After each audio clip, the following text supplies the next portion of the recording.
Guys good morning. आज मेरो किचनमा पाक्दैछ मिक्स भेज।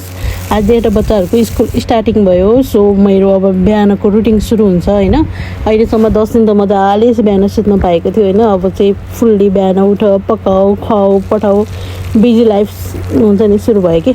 अनि मिक्स भेजमा मैले पकाएको थिएँ भेन्डी, घेरम्ला, आलु र चनाको तरकारी जो एकदमै मिठो भएको थियो। आज मेरो नि बिहानदेखि ब्याड लक चलिरहेको छ कि बिहान उठ्ने बित्तिकै मेरो तन्ना च्यात्थ्यो कि होइन ओकेर। अनि त्यसपछि मैले मिक्सरमा अब यो पुरा स्टाइल बारे मिक्सरमा देखाएको थिएँ नि त हजुरहरूलाई। मिक्सी नै चलेन, मिक्सी बिग्रियो।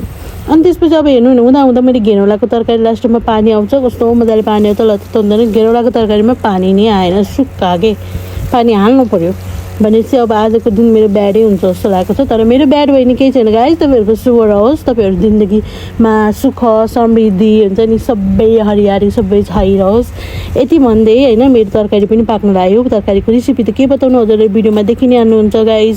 आजकल तपाईँहरू मेरो भिडियोमा धेरै माया देखाउन थाल्नुभएको छ, त्यसको लागि धेरै धेरै धेरै धेरै आभारी छु होइन।